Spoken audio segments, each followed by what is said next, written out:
Everyone, welcome back. Today I'm bringing you another type of matcha. This one's from Meileaf. This is their Ceremonial matcha. This is a Seimadori matcha from Uji, Kyoto. Um, Picking season 17th May 2025. I believe this was shaded. They say at least 20 days. Um, on here it says 25 days. On the site it said at least 20 days. Um, but yeah, traditionally stone ground, I believe they said under 10 micron. Um, I don't really quite know what that means. I know it means it's a very small size. So that's where we're at. But let me just get this open real quick. Smells quite nice. Oh.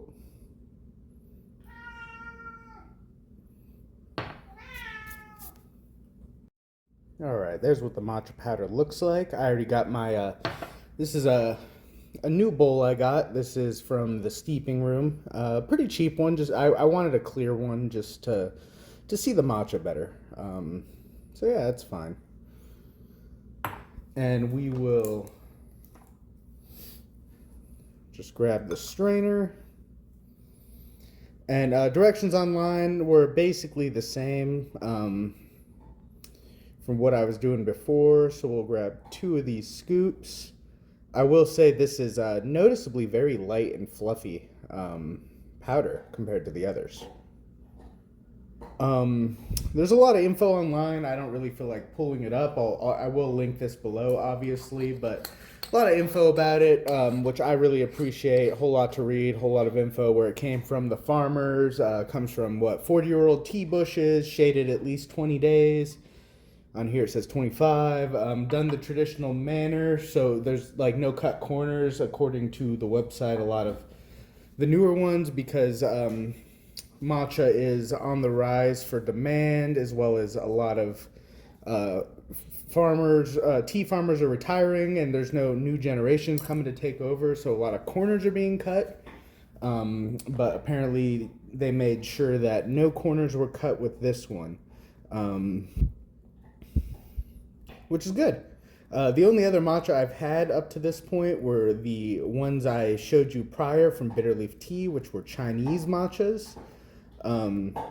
Perfectly fine, perfectly serviceable. They were good. I don't really have anything to compare them to yet, so this will be my next comparison, which is a seemingly pretty high-grade Japanese matcha. This comes as 30 grams.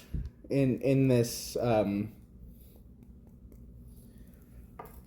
like porcelain container that kind of has like a green cracked look to it, the screw top, so it'll keep pretty well. There's what it looks like, though. Looks pretty nice. Definitely very green for sure. What is that, $1.04 for 30 grams, or $1.04 per gram is what that comes out to.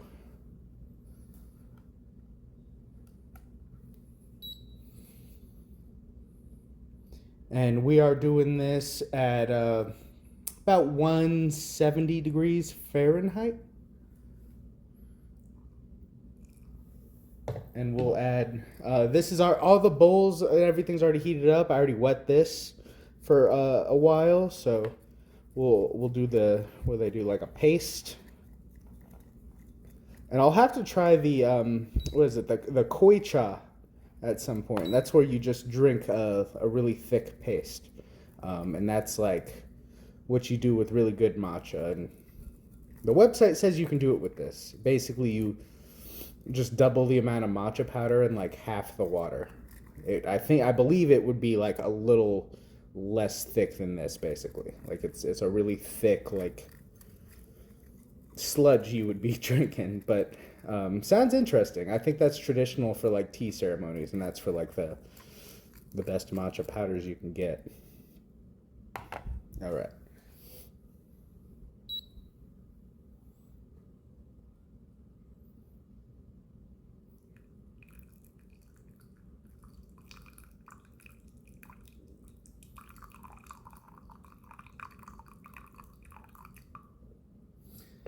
That should be enough.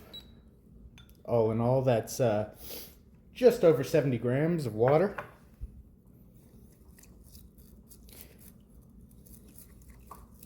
A gram of water should be about 1 mil, so just over 70 mils. All right.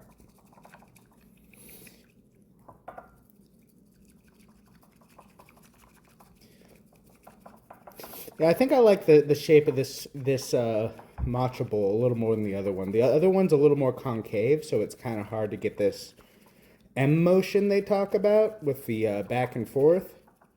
But with this one, it's quite a bit easier, I think. That way you can get that good froth.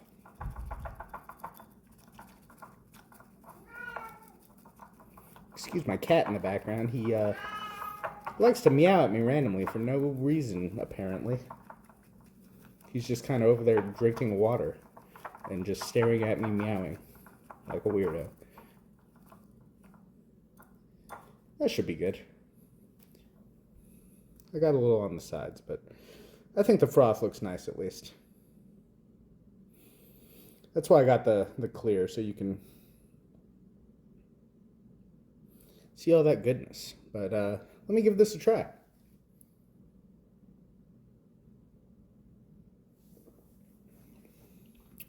Oh wow, quite creamy. Not as nutty as the Chinese ones. The Chinese ones were quite nutty, much like I always say, like Dragonwell green tea is super nutty. The Chinese matcha was also super nutty.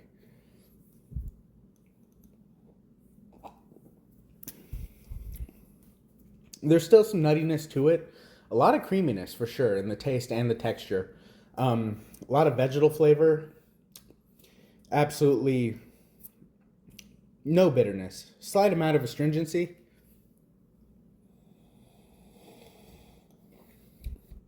Smells fantastic.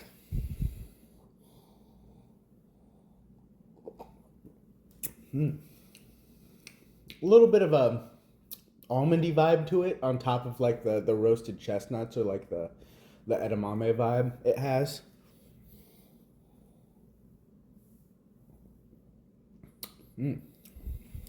Very nice. I like this one. Definitely on the pricier side, as Meileaf tends to be, but I'm not mad at it. About $1 a gram, so definitely an expensive tea if I compare it to other teas I buy, such as Pourers.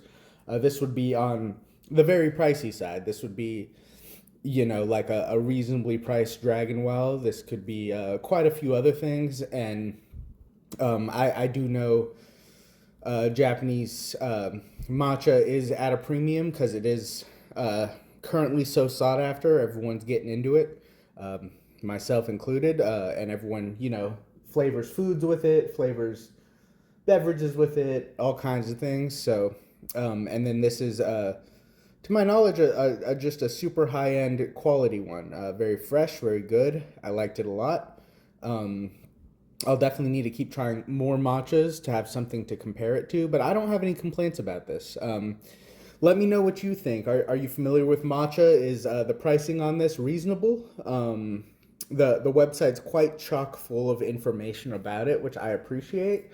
Hopefully it's not all just filler information to make it sound a lot better than it is, and it's actually important, useful information. I felt like some of it was, some of it wasn't. But it's still either way, in the end, it's still a good product for sure. It definitely doesn't taste bad. It tastes really good to me. When I compare it to those bitter leaf Chinese matcha powders I had, that cheaper bitter leaf powder definitely had quite a bit more bitterness. And I will say I think the more expensive powder too, even then, doesn't quite stack up to this. It was good. It was quality. Don't get me wrong. But I think, judging off my small amount of knowledge and experience with matcha at this point, I've probably had like 4 or 5 servings of each of those other Chinese matchas at this point. This one just all around has less bitterness, less astringency, as well as less like super strong flavors in there, like that cheaper Chinese matcha powder from Bitter Leaf I had like a lot of chocolate notes in it and a lot of nuttiness, and it had a lot more bitterness and astringency. The more expensive one didn't have the chocolatiness, but it was still super strong in that nuttiness, and still had a very slight amount of that bitterness and astringency.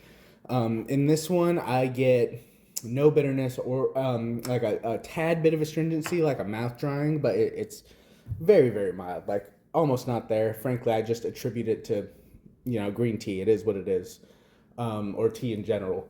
And there's a slight bit of nuttiness, some floral notes to this, some vegetal kind of, not necessarily grassy notes, but something along that line for sure. I'm not getting any of the chocolatiness. I do get a very long lingering aftertaste and a bit of sweetness at the end. But overall, very, very solid. I like this a lot. And there was that nice creamy body, that creamy texture, and a little bit, I felt like a creamy flavor as well. So it was really nice. But I think that's all I have. So thank you for watching. Leave a like if you enjoyed it, subscribe for more tea content, and leave a comment. Thanks. See ya.